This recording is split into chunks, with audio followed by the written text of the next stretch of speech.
The following program contains the opinions of the host, guests, and call-in participants. These do not necessarily represent the views of this show's distributors or sponsors.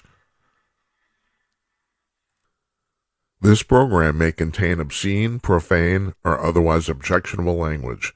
Viewer discretion is advised.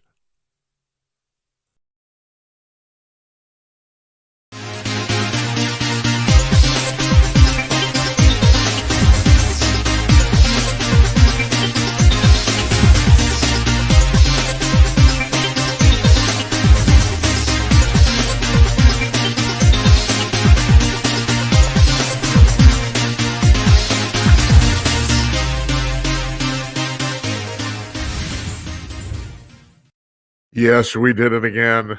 Who knows how? Packets flying through the air, up to the satellite, down to your phone, and you're in the backseat of your car doing some nasty shit. I know you. Coming to your cordless, everybody. It's 11:02 p.m. on the East Coast of the United States, 8:02 p.m. on the West Coast, 2 minutes after 2 o'clock in the afternoon in Sydney, Australia. And here where I'm sitting, smack dab in Elon Omar's congressional district in Northeast Minneapolis, it's 2 minutes after 10 p.m. I'm Jim Peters, and welcome to another edition of Jim Peters at Night, show number 53. It's Tuesday, November. what is it, the 28th? Hold on a second. I gotta check. Yeah, it's the 28th. It's Tuesday, November 28th, and it was 10 degrees in the up Fahrenheit, whatever. It was 10 degrees today in the morning. It's cold. I don't like it. And yeah, why do I live here? You tell me. I don't know. Now, 10 degrees for a low in Minneapolis in November. That's cold even for us. The icebox of America. That's cold. It usually doesn't get this cold till December or January, but it's going to warm up tomorrow. Apparently, we've had a couple of really cold days here. I have not left the house at all. Did not go out. I didn't even go out to the garage. Did not go out. So, what do we got? I'll tell you what we got. So, you notice I got a new background tonight. I had a new background last night. And so, I'm trying to do something for the holidays here. And the one I did last night, well, it looked okay. Matter of fact, let me show it to you. It's this one right here. But it's kind of the name of the show is At Night, and that's not at night at all. That's kind of bright. So, I found this today. Now, believe it or not, and I wasn't looking for this, that is downtown Minneapolis. It's just like it's from the other direction from our normal background of the skyscrapers. Yeah, if those of you are familiar with downtown Minneapolis, that's the Stone Arch Bridge that goes across the Mississippi. Matter of fact, let me see if I can move here. You can see a little bit of the bridge here. Oh shit! I can't roll my chair that much. Anyway, yeah, that's what that is, and I was not looking for that at all. So we're gonna use that for a while. It's snowing. We did get some snow last Saturday. Finally, we were pushing the only November on record where we had no snow whatsoever. Usually, we don't usually get very much. Like you care, I know you don't care. I didn't get a chance yesterday. Last Saturday, the famous Brittany Shears of Northeast Minneapolis, a hairstylist, cut my hair. I'm gonna thank Brittany for that. She always does a good job. So I got a nice haircut. I got this thing going on here. Let me show you. It's like I look like I have a blind spot, a bald spot, but actually I don't. It's really, really odd. I was like, and this is really true. And my friends have told me about this. My hair is like wired in. I don't lose hair at all, not at the least bit. And yet, as I get older, my hair is starting to look fake, and I know it. I've seen it too. I know that it's starting to look like I'm wearing a toupee. No, it's my real hair. Okay, so I got nothing to cling on to. That's what I got. So tonight, no guests. You call me up. You can call me. Go to jimatnight.com/call. We have redirected this. See that the QR code? It no longer goes to our website. Now it goes directly to the preview screen for our studio queue. So basically get to skip a step. So you take a picture of that with your phone, and you're in. There you go. So you can do that. Also, you can leave me, as it says here too, you can leave me a text or a voicemail at 408-458-5088. I'm thinking about caving on this a little bit. I told everyone that I will never check the chat while we're on the air. And the problem is we have, let me see, we're in 7 different places. We have, I think, at least 4 different chats going at once. But I'm thinking about caving a little bit, that I will look at the text messages while we're on the air. Because the thing is, that's universal too. So you can send me a text from anywhere, and no matter how you're watching. And yeah, I'm thinking about doing that. I'm not going to try it tonight because I got to get some stuff going on running here, and yet it's another screen for me to look at. But I'm thinking about that. Matter of fact, if you have an opinion on that at all, why don't you text that to me? I will look at the. I always look at the texts at the end of the after the show. I got a guy who keeps reminding me streaking my hair that he can tell. He says he can tell when I don't wash it. I hate to say this, he's pretty much accurate. he can tell. So, any rate. All right, so yeah, and that's what we got tonight. So what am I going to talk about? I'll tell you what I'm going to talk about. I'm going to talk about tonight's show is called "It's the Biden Economy Stupid," and I'm getting tired. I'm getting tired of the people in the administration trying to tell us that economically everything's great and that we just don't notice. This is just bullshit. So just today, now I've been running about I got so much news that I'm plowing through here. At this point now, I'm very happy to tell you, you probably don't care, that I'm running about a day ahead on planning for the show. So, I mean, I spend several hours working on this every day, even though I do this basically off the top of my head, but I have a little outline here. It's not a teleprompter because I don't want to bother scrolling up and down while I'm doing this. But I have a little outline that I overlay on the screen, and I've been pretty much planning the show now. So this one I did yesterday, even though there were 2 articles that came out today, both by our friends Jazz Shaw and David Strom at hotair.com. I love those guys, and I don't love them because I love them. I love them because they're great writers, and that's the reason they come on the show. I mean, at this point, I mean, no offense, I don't care how much I love you. If you suck as a guest, you're not coming back on. That's all there is to it. We got better things to do. So anyway, David wrote an article on Hot Air today called "We're Governed by Ignorant Fools," and Jazz wrote one called "Biden's Attempts to Spin the Economy Fall Flat." And so, yeah, and they're trying to spin it. The Bidenomics, that's what they're calling it. There's, we just don't notice that things are really going really well. Unemployment's down, blah, blah, blah. They can cite all these statistics. Yeah, but I know this too. Inflation, they say, well, inflation has come down, since its high last summer. And that's true. It has. It's still way, way above what it was when Biden took office. When Trump left office in January 2021, the inflation rate was 0.7%, less than 1%. It was 0.7%. Now it's about 4. Okay, it was 9. Yeah, all right. So you have it. Okay, that's an accomplishment, I guess. No, it isn't. No. And the other thing is, these people don't have any control over this. See, this is I had a friend of mine, a liberal friend of mine, tell me, he said, well, it really doesn't matter because the president has no real control over the economy anyway. Well, most of them don't because they don't know what they're doing. Hardly any of them did. The only 2 in the last 40 years, the only 2 presidents that did were Clinton and Trump. That's it. Clinton knew too, and I would, props to a Democrat. I mean, he's like the only Democrat since Kennedy, and I'm going to talk about that in a second too, because was it who? Well, just a second, I got to check on this.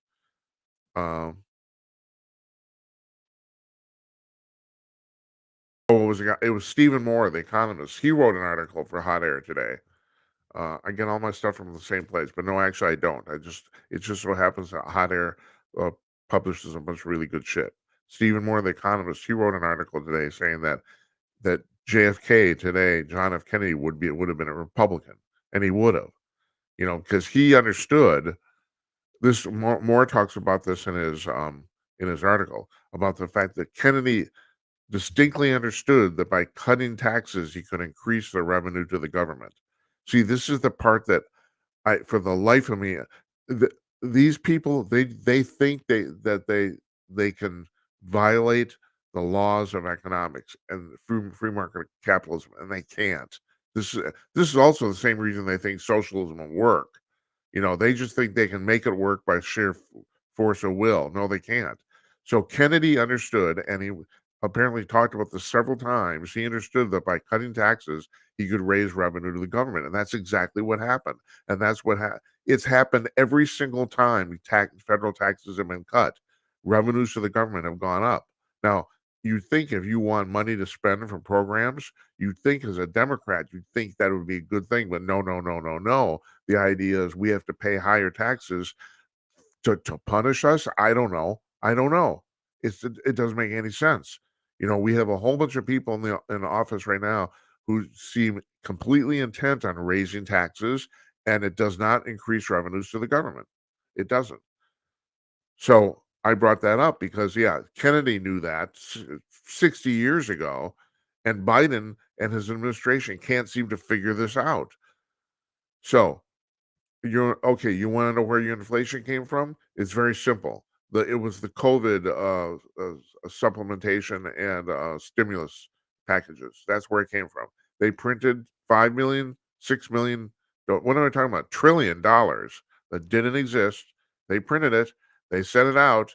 And geez, if you flood the marketplace with that much worthless money, and it's worthless because there's nothing behind it. There was no labor behind it. It's literally just, well, it's not literally printing because it's not paper, but they figuratively just made up a bunch of numbers and sent them out and then cut checks. That's what they did. And then they're wondering why inflation happened.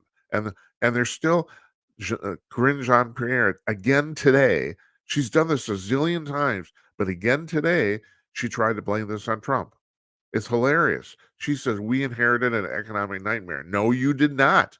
No, it's the opposite. That's a lie. You're lying. Last night we talked about the mainstream media and how they're passing lies off as truth, and everyone, all the liberals in America think, oh, you're just a conservative. You're just saying that because you got nothing. No, that's what's going on. As a matter of fact, they're getting brazen about it because they can. They think, well, nobody will ever think that we'd be so brazen as to lie about so much stuff, but they are, and that's what they're doing. I mean, this is gaslighting. What Corinne did from the podium at the White House press room, that's gaslighting. She says, no, Trump gave us a terrible economy. That's completely, utterly false, and everybody knows it. So the more they do it, the worse they look, and they don't seem to understand this. So today, I don't get this guy's name confused. Manuel Cordova is his name, the Secretary of Education. He decided to quote Ronald Reagan. He said, this is him talking. He says, I'm not going to try. I'm trying to get this as good, as correct as I can. So forgive me if I screw this quote up a little bit. But he said, I'd like to quote Ronald Reagan. We're from the government and we're here to help. And the crazy thing is, anybody who knows anything about that quote knows that's completely wrong. That's the opposite of what he said. What he actually said is, the 9 scariest words in the English language are, I'm from the government and I'm here to help. That was the quote that Ronald Reagan said. In other words, he was poo-pooing the government saying that. Cordova, he said it in all earnestness, and he didn't understand. I mean, he got raked over the coals for this. But here's the problem, folks. Why is it? How can a guy like that? How can you not know that? I mean, I understand if you don't know the quote at all. I mean, I'm sure a lot of people don't. I did, but I'm sure a lot of people never heard it. But how could you not know the quote, and how could you know the quote and not understand the meaning behind it? That's absurd. And that's exactly what Strom's writing about in his article here titled "We Are Governed by Ignorant Fools." This is actually what's going on. You have a whole bunch of highly educated, really arrogant people who are actually really, really stupid. I've been saying for the last 3 years now that the thing going on at the border is simply a bald-faced attempt to get more voters into the country. I'm actually, because I said that nobody could be that incompetent. I'm actually starting to wonder. I'm starting to doubt that. These people are so ungodly incompetent, it's mind-boggling. They can't do anything right. Nothing. You know, I'm gonna give Biden some credit here because there's only two things I can think of that he hasn't completely fucked up, and that's the war in Ukraine, and so far the war in Israel versus Hamas. But right now it looks like he's on the precipice of fucking that up too. He's apparently really pushing uh, Israel for a permanent ceasefire, and that's absurd. That's ridiculous. Well, you got these hostages back. Maybe if you wait longer, you get more of them. Blah blah blah blah blah blah blah blah. Yeah, right. And then Hamas will come and kick your ass again. You know, I mean, there's no way of getting around this. Oh, I forgot to mention this because I clipped this during the weekend. I was going to mention it yesterday, in my notes from yesterday. So I got a lot of notes. I said matter of fact, a friend of mine gave me shit about this last week.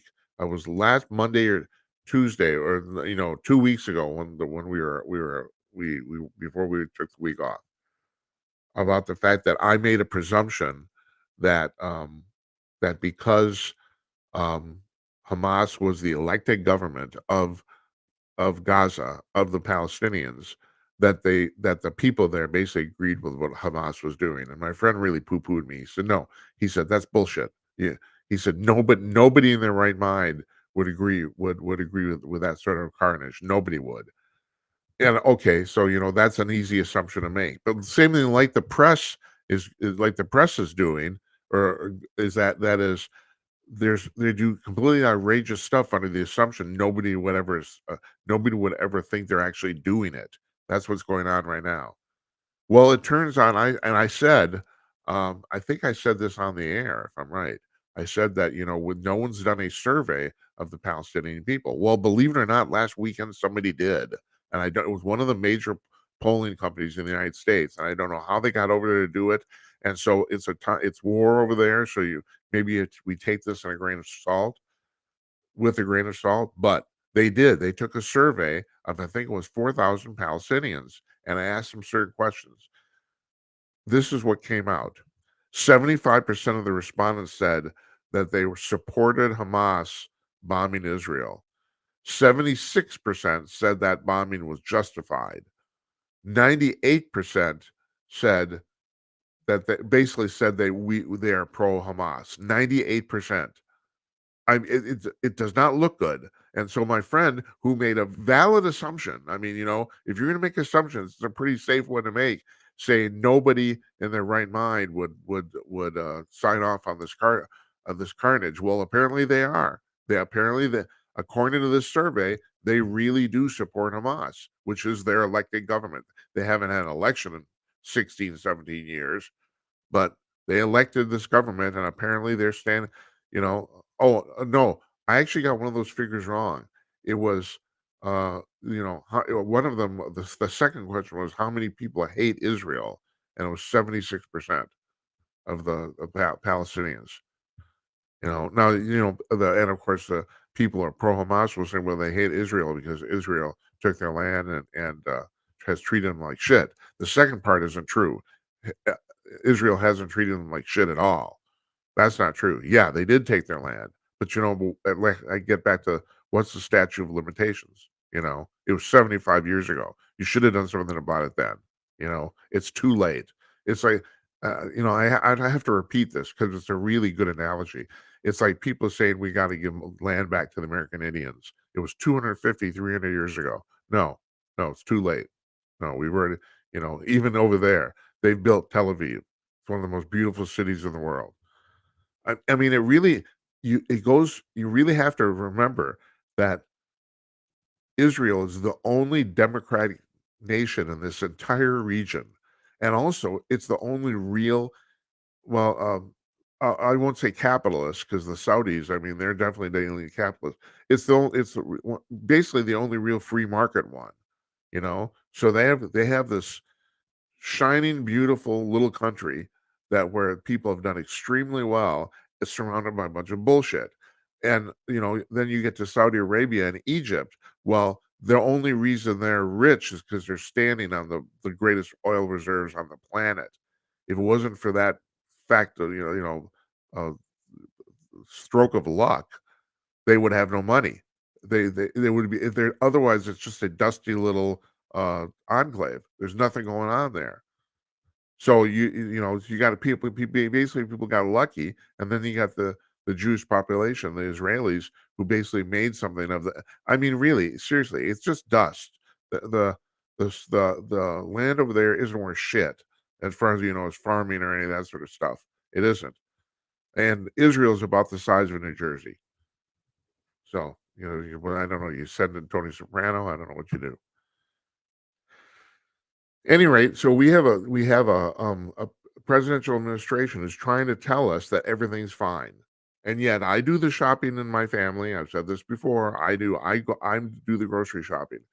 I enjoy it, believe it or not. It's kind of like I'm not thinking about this, so. Um, I know I know firsthand how much prices have gone up on everything. As a matter of fact, as far as I can tell, on most items in the grocery store have gone up about 50% since the beginning of the year in the last 11, 12 months. It's unbelievable. It's mind-boggling. And it's not just groceries. Insurance has gone up. Have you tried to rent an apartment? Holy shit. It's unbelievable. Excuse me. Mortgage rates have gone up because interest rates have gone up. This is not a pretty picture, and the real thing is, this needs to emphasize, they caused this, and any jerk could have told them when they did that crap that it was gonna happen, and every jerk did, and they didn't listen, and they still don't think it's their fault. They still don't. I mean, the incompetence of these people and coupled with their arrogance is just mind-boggling, And this is what society's come to. I was talking about this, last night.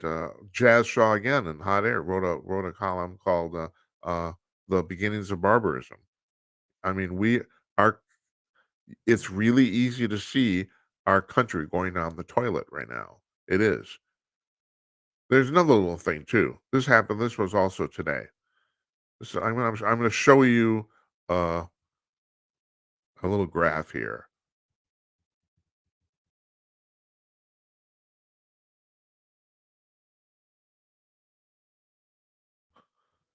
Look at that. It's so slick what we got going on. So here, this graph. And I can't remember who actually did this survey. Was it Gallup? This is a survey of people by generation, and from right to left. It's if you can't see that, it's Boomers, Gen X, Millennials, Gen Z, and then the last one's all of them. It's a composite. The question they asked was, how much money do you need to make per year to feel financially secure? Okay. Now, here's what's going on here. I'm pointing my mouse to this, but you can't see my mouse. From right to left, it's about 125,000, 125,000, and then you get to the millennials, 525,000. Then you get back down to Gen Z, 125. It's pretty much everybody except the millennials. The millennials need $500,000. They do. Because who the fuck knows? You know, I mean, we have raised a whole generation of morons. That's what we have. This is just ridiculous. I know I get on here every night and I bitch and moan about this stuff, but the fact of the matter is, it needs to be bitched and moaned about. It does. So your little millennial kid, he needs $500,000 to feel financially secure. Yeah, fantastic. That's good. Yeah. So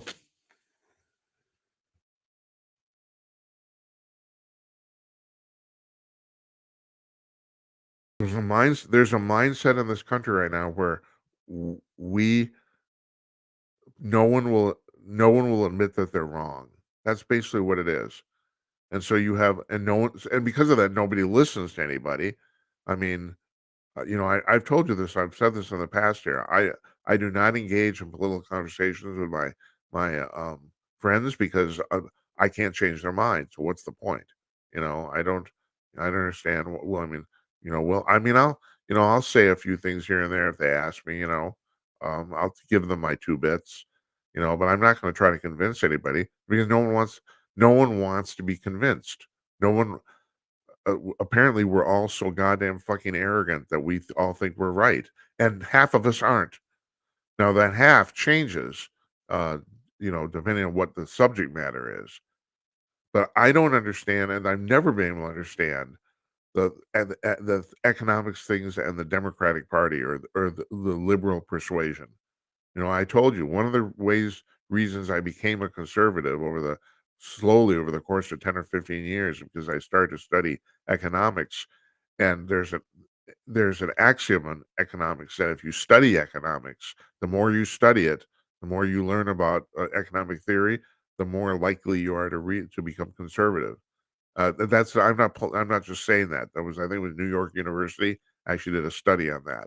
They came to that conclusion, and the reason is because you cannot study free market capitalism without concluding at some point that liberal fiscal policy doesn't work, and that's exactly what's going on right now. It doesn't work. So you've probably heard about this. They had an election in Argentina, and the guy's name is Mileto, I think. I'm not sure how you pronounce his name. They elected a conservative. They have right now in Argentina the annual inflation rate is 140%. Now, compare that to ours, which was 9%, and I'm bitching and moaning about the price of the supermarket. Theirs is 140%. That means that money, the cost of goods more than doubles in less than a year. Matter of fact, in about 6, 8 months.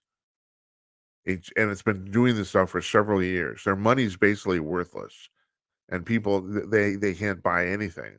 So they finally dumped their socialist government, which has been around for like 20 or 30 years. They dumped it, and they elected a conservative. And this guy says he's going to fix this, and he says he knows how. And if you listen to him, he does. Now let's just see if he can or wants to do it. Let's that's the other thing. Just because you know what to do doesn't mean it's going to happen. But their inflation rate's 140%. And then then you talk about the people who just want socialism. Bernie Sanders wants it's not real socialism, you don't understand. It's democratic socialism. Well, that's what they have in Venezuela, which went from the richest country in South America to the poorest in less than 30 years, 20 years. I mean, they have no money at all. They have no functional economy anymore. This is stupid. So Murray Sabrin has been on this program regularly. He's one of our regular guests. We try to have our regular guests on every 4 or 6 weeks, you know. So because Murray's great at educating people about how the economy works, knows way more about economics than I do, way more.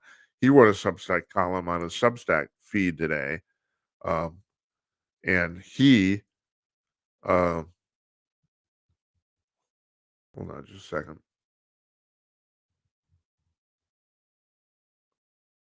Oh, the title of his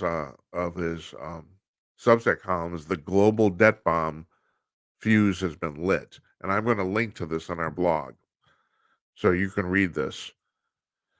So he's talking about the fact and I've talked about this too. We have $36 trillion in debt in this country, and the Biden administration, and once again, they've flat out lied to you. He has said they have cut the amount of debt down and the deficit, and they haven't. As a matter of fact, if anything, now the difference there, the debt is the amount of accumulated debt over time. The deficit is the amount of the annual shortfall of our budget. In other words, if we spend 20 trillion and we have 16 trillion, that means our deficit is 4 trillion. Got that? So then that gets plowed into the cumulative debt that we have, which right now is $36 trillion. Now, the Biden administration has easily added more to this debt than any other previous administration. It's not even close. And you can go on about about the economy and during the Trump years were really good. But the fact of the matter is, Trump added a good deal to the deficit too, and Obama did. Basically, every president has since Clinton. Clinton was the only. Clinton actually had a balanced budget. I don't know if it was 2 years or one, but he did. But they balanced the budget finally for the first time in like 70 years. They actually say they did not contribute to the debt. Since then, every president pretty much has done so. But Biden has completely left the field on this. He's like, I mean, I think his deficits are more than double what Trump's and Biden and Obama's were. So not even close. And so he's a bald-faced liar, and he gets up and says, we've cut the debt. No, you haven't. You haven't cut the debt at all. No. Matter of fact, what they've done is that they've someone explained how what their reasoning is. It's like they raised the debt and then they cut that. And that's what so in other words, it's way higher than it was previously, but they cut the amount that they personally were indebting the country to. So they claim that as a victory. It's like, seriously, it's gaslighting. It's like your spouse telling you, no, I don't want to kill you. Here, drink some more of this tea. It's an interesting side story. I was on a cruise about 5 years ago, 6 years ago, and we found out afterwards that there was a guy on board the ship that had been hauled into the brig because they caught him trying to poison his wife. He was trying to kill his wife. And then when we got to the airport in Anchorage, Alaska, he got loose, and the police are chasing him through the airport, and we're watching. It's like he's trying to escape. Yeah, that's good. That's good. Yeah, I'll kill my wife on the cruise. What a great idea. Shit. It's just what this is it's like criminals. I'm astonished that criminals always seem to think they're smarter than everybody else. And that's their self evaluation is virtually always wrong. They're idiots, but they don't know that. And so they think they're not going to get caught. Yeah. Yeah, try that in the age of DNA, right? Shit. But yeah, so Murray's talking about the fact that this debt that we're sitting on, this $36 trillion, is a ticking time bomb, and it is. And the problem is we don't know when it's going to go off. At some point, and I'll just read you part of what he said here, how this actually works. This is from his column. The more ominous probability of a spike in a country's debt is the central bank buys the treasury's debt, that is, prints money, leading to monetary inflation, and in due time, the nation's currency plummets in value, causing prices to rise, which is price inflation. This reduces the real value of debt, effectively wiping out the suckers who purchased the treasury bonds to allow the government to pay its bills. Argentina is experiencing runaway inflation, like I was talking about, because the central bank there has been monetizing the debt to pay the national debt government's reckless spending. And Murray is predicting that we will have the Great Depression 2.0, highly probable in the 2030s. Now, it could be, he's taken, no one really knows. He's taking a flyer. Uh, it probably, I don't know if it could happen. Hell, it could happen next month. We don't know. We just don't know. But at some point, this is going to come back and totally bite us in the ass. And the fact that I will accept the fact that Trump didn't actually do anything about this as one of his failures, although I always assumed that in a second term he would address it. I always assumed that. I don't know if he gets elected now. I don't know if that's true. It's not really a second term. He's going to have his hands full fixing all the shit that's broken already. Matter of fact, that will probably take up his entire 4-year term if he's going to fix all this crap. And I'm a Trump supporter. I admit it. But here's my thing with this. Yeah, he's a nasty man. He's vile. He's venal. He's petty. All that sort of stuff. He says bad shit. No doubt about that. At this point, though, he's the only person who's actually demonstrated that he can do this stuff. You have people who are running 2 governors, well, former governors in terms of Haley and DeSantis. I think that DeSantis could do it too. I think so, but I don't know for sure. I don't. There's certainly no one on the. I mean, even at this point, it's almost certain Biden is going to be the nominee because it's too late to change him. Newsom couldn't. I mean, California is a fucking disaster, and he's going to be on Hannity on Thursday night. He's going to debate DeSantis. I mean, I have a certain admiration for that guy. My God, he's a slick talker. He really is.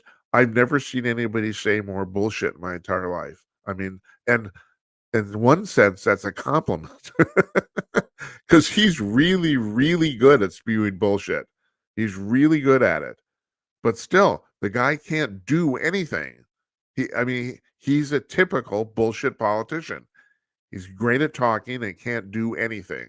And um, California is a dumpster fire waiting to happen, and they will eventually have to go bankrupt. There's no doubt about that. I mean, at some point they're going to have to, and they will come to the federal government to ask them to bail them out. And if we have a Democratic administration, my guess is they will. Matter of fact, I don't know. Maybe a Republican demonstration or administration would. I wouldn't if I was president. Oh, sorry, too bad. You screwed it up. You guys are gonna have to live. But I mean, and that's one of the reasons these states or these entities do this is because they know somebody's going to bail them out. They know that. Excuse me. Hold on.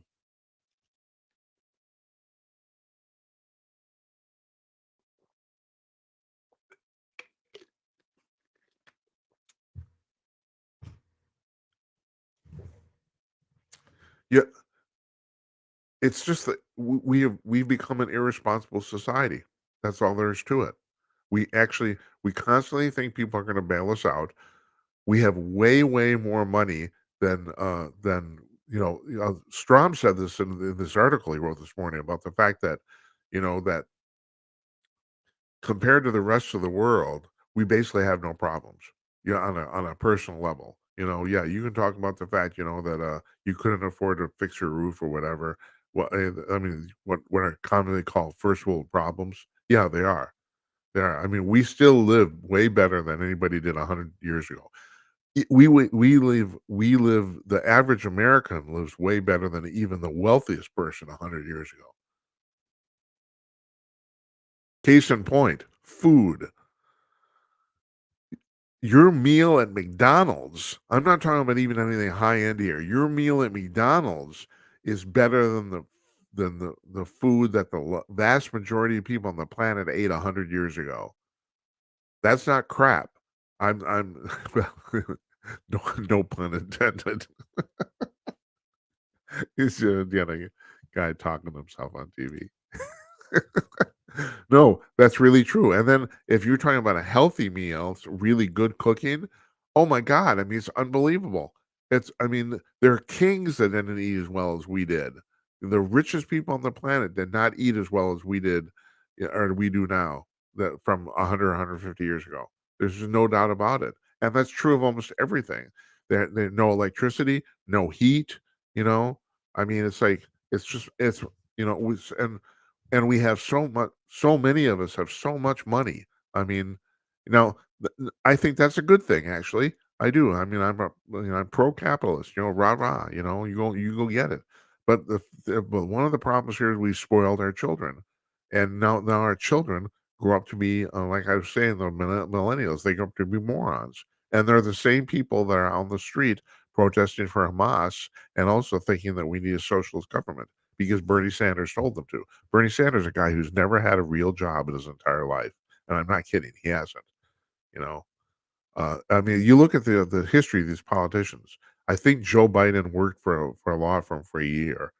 Barack Obama worked for a law firm for exactly 1 year. Exactly. That was it. That's the only for-profit job he's ever had. Otherwise, he was a quote unquote community organizer, and he was a politician. That's what he was. He got legitimately wealthy writing books. He did. So I mean, kudos to him. That's the way the system's supposed to work. Now of course, um, every president gets filthy wealthy after they leave office, and it's been pointed out, with Rosalind Carter, who just passed away, and Jimmy he's in hospice himself. That Jimmy Carter, was probably the last president who didn't try to do that. He really didn't. Now it's kind of lost to history. But Carter actually was fairly wealthy when he even before when he became governor of Georgia, let alone president of the United States. He owned Carter Farms, which at that time, and I think if I'm right, still does, is a primary producer of peanuts in the United States. I mean, the guy, and that's the thing. The guy wasn't stupid. He was a nuclear physicist in the Navy. He actually ran the nuclear engines on submarines. No fucking lie. And so everyone had real high hopes for this guy, and his presidency was a disaster. But not, it wasn't anywhere near as bad as Joe's is right now. I mean, that's the other thing.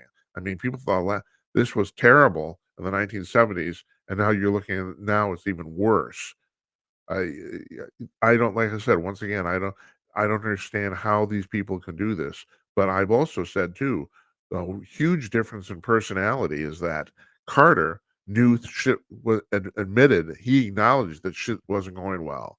I mean, he was constantly asking people what they should do differently. He was getting on TV, basically apologizing to the public, and yeah, it made him look weak. And maybe he was weak, but he did that. He apologized for what was going on. Biden, as far as Biden's concerned, everything's great. Everything's terrific. It's mind-boggling.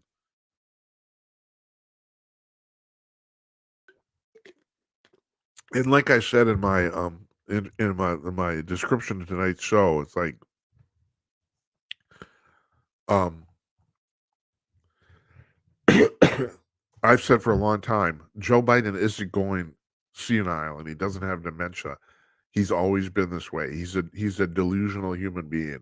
He's delusional and he's stupid. That's his problem. So, although if you look at, I mean, I just saw a tape of him from the 2020 debates this afternoon. I saw a few seconds of it. It's unbelievable. You want to talk about somebody who's aged? Now, every president seems to age in office. Ironically, except Trump. Trump actually looks better now than he did in 2016. He's lost some weight, that's for sure. And and that's because he's just a belligerent son of a bitch, I'm sure. But uh, Biden has definitely, very definitely faded here from age. There's no doubt about it. But still, that's beside the point. I mean, the same thing would have happened if he was 55. He would have, he'd look better doing it. But I can assure you, the same thing would have happened. We would have this dumpster fire of an administration. All right, so you know what's going to happen now. I'm going to play the little bumper to separate the show, the news and politics from the show from all the weird paranormal news. That's what I'm going to do. And here.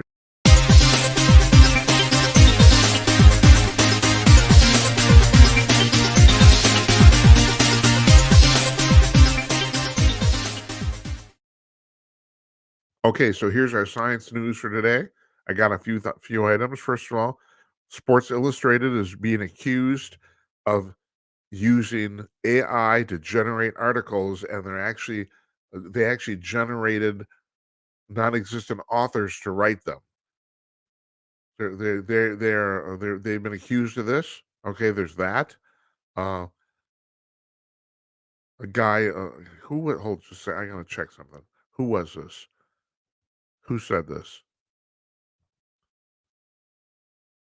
A guy named Michael Lee on Fox Business wrote an opinion piece saying that AI will kill some jobs, but may offer new opportunities in others. It's going to mostly kill. 1773, one of the most daring and consequential. Sorry about that. That's what happens when I check shit on the air. And this is the thing that really got me today. Now I'm going to show you a picture here. Hold on a second. Once again, I'm actually sharing a screen. I'm going to share a screen. Here, look at this woman. Okay. Believe it or not, that's not a real person. So this company in Spain, they got tired of dealing with the egotism and bullshit from the models, and so they created a model entirely out of AI. That's not a real picture. And the thing is, along with this article, although I couldn't pull it, there's about a half a dozen more pictures of this woman. They've named her Elena, if I'm right.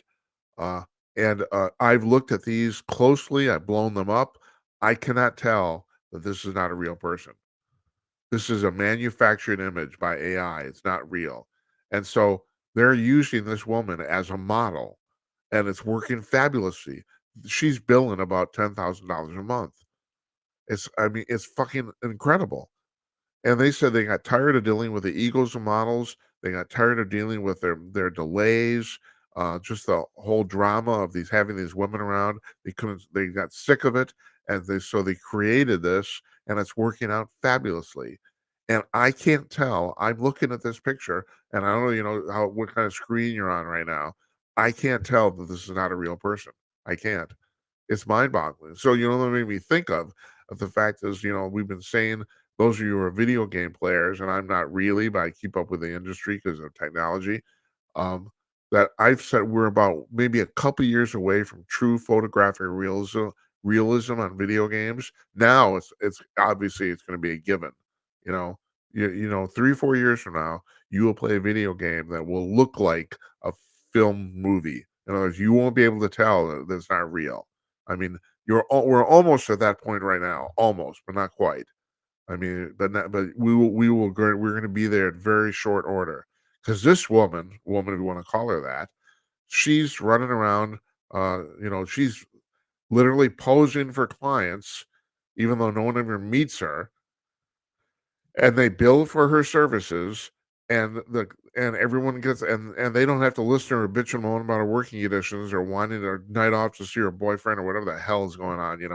It's like they actually said the guy who ran this company says that was actually a large impetus for doing this. They got tired of dealing with the actual personalities of the models, that they're just basically just stuck up bitches. Yes, I said that, didn't I? So, but I just find this incredible. I'm looking at this and looking at this, and I can't see this does not look fake at all, at all. And you can look too. I'm showing it to you. Like I said, I have no idea if you can actually see that on the screen you're at, but I'm going to post that picture too on our blog. I'm going to post it. I'm going to blow it up as big as I can and stick it in the gutter. And I mean the gutter of the page, not no, no, we're not going to the gutter. We're not. We tried to get this show on OnlyFans. That's actually true. We couldn't get by their screening process. Believe it or not. I thought, no shit, really? You know, you got all sorts of stuff going on here, and you screened us out. I don't know, but that's what happened. We dumped it. All right, so we're gonna call an evening. I want to thank you folks for watching. Uh, if you're on Rumble, please follow us because we've been stuck at 887 followers for about a week now. So I just kind of like to get it over 900 just for a little point of pride. I don't have a guest tomorrow either. I might have one for Thursday. I'm working on that. So next Wednesday is the fourth and last Republican primary debate. Now, I have to tell you, the big rumor going around is that Trump is going to show up for this one. The rumor is based on the fact that the Secret Service has been casing out the venue, the arena where they're going to have the debate. And Trump right now is the only Republican candidate with a Secret Service detail. So that's what they're basing that on. But other than Trump, it's probably only going to be 3 other candidates. We're going to have our usual panel here, as far as I know anyway. None of them have said they're not coming so far. And that would be Jeff Meyer, Don Zorro, and Tim Conaway is going to be our usual panel for that. And that will start, we're going to start that show. This is a week from tomorrow, December 6th. The debates in Tuscaloosa, Alabama.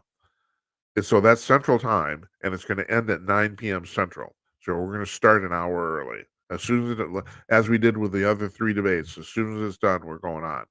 So we'll gab, and that's what we do. And I'm guessing Don Zerl will make me laugh because he usually does. So that's next week. So I'll be back tomorrow.